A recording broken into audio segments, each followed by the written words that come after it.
యాదగిరిగుట్టని దర్శనం చేసుకోవాలంటే మీరెక్కడున్నా ఫస్ట్ హైదరాబాద్‌కి రండి. హైదరాబాద్ నుంచి 300 రూపీస్‌లో యాదగిరిగుట్టకి వెళ్లి రావచ్చు. ఈ వీడియోలో కంప్లీట్‌గా యాదగిరిగుట్ట గురించి చెప్తాను. కంప్లీట్ వీడియో చూసేయండి. 1200 కోట్ల ఖర్చుతో 16 ఎకరాలలో కట్టిన నరసింహ క్షేత్రం యాదగిరిగుట్ట. టెంపుల్‌లో ఫోన్స్, బ్యాగ్స్ అలో లేదు. బయట లాకర్స్ ఉంటాయి. అక్కడే డిపాజిట్ చేయొచ్చు.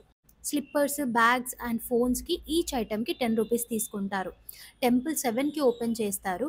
ఇక్కడ బైక్ పార్కింగ్‌కి 20 రూపీస్ తీసుకుంటారు. ఎందుకంటే బైక్స్ పైకి అలో చెయ్యరు. కార్స్ అయితే 500 రూపీస్ తీసుకుంటారు. మీరు పై వరకు వెళ్ళొచ్చు. నడిచి వెళ్ళాలి అని అనుకుంటే గోపురం దగ్గర నుంచి 400 స్టెప్స్ ఉంటాయి. లేదు అంటే ఫ్రీ బస్ ఉంటుంది, యూజ్ చేసుకోవచ్చు.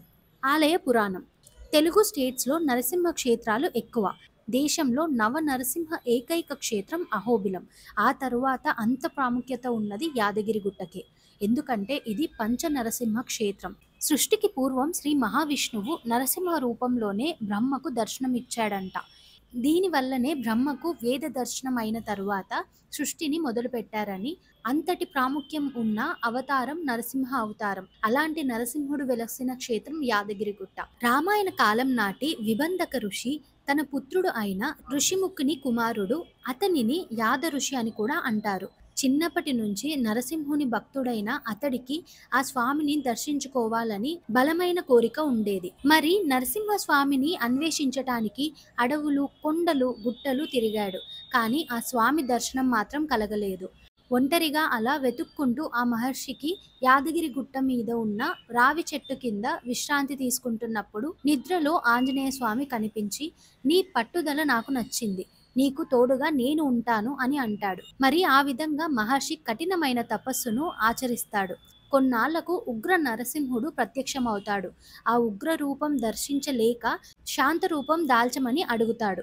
అప్పుడు లక్ష్మీ సమేతుడిగా దర్శనమిచ్చి ఏమి కావాలో కోరుకోమని అడుగుతాడు. నీ దర్శనం కోసం ఇంత తపస్సు చేశాను, అందుకే నువ్వు ఇక్కడ శాంత రూపంలో కొలువై ఉండు అని కోరుకుంటాడు. కొండపైన ఈ విధంగా స్వామి ఆవిర్భవించడం అనేది జరిగింది. ఆ తరువాత స్వామిని వేరు వేరు రూపాలలో చూడాలని కోరిక కలిగింది. అది ఆ స్వామిని కోరుకుంటే అప్పుడు స్వామి, నువ్వు నా ఉగ్ర రూపాన్ని చూడలేవు, అయినా సరే నీ కోసం 4 రూపాలు చూపిస్తాను అని జ్వాల, జోగానంద, గండభేరుండ నరసింహ రూపాలుగా దర్శనమిచ్చాడు.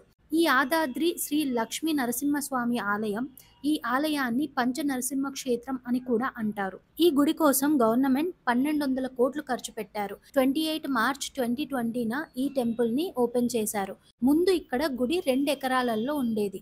ఇప్పుడు 16 ఎకరాలలో నిర్మించారు. ఈ గుడి నిర్మించటానికి కేవలం బ్లాక్ స్టోన్ ని మాత్రమే యూజ్ చేశారు. ఈ బ్లాక్ స్టోన్ ని కృష్ణశిల అని అంటారు. ఈ స్టోన్ ని మొత్తం ఒకటే ప్లేస్ నుంచి తెప్పించారు. గుడిని నిర్మించటానికి మామూలుగా 2-3 రకాల స్టోన్ ని యూజ్ చేసి కొన్ని టెంపుల్స్ ని నిర్మిస్తారు. కానీ ఒకటే రాయితో నిర్మించిన పెద్ద దేవాలయాల్లో ఈ గుడి ఒకటి. అలానే ఈ టెంపుల్ కన్స్ట్రక్షన్‌లో ఎక్కడా సిమెంట్ యూజ్ చేయలేదు. పురాతన పద్ధతిలోనే సున్నం మరియు అలోవెరా మరికొన్ని రసాయనాలను వాడారు. పాత పద్ధతులు వాడినా కూడా ఫెసిలిటీస్ మాత్రం ఏమీ మిస్ అవ్వకుండా చూసుకున్నారు. 248 కోట్లు ఖర్చు అయ్యింది.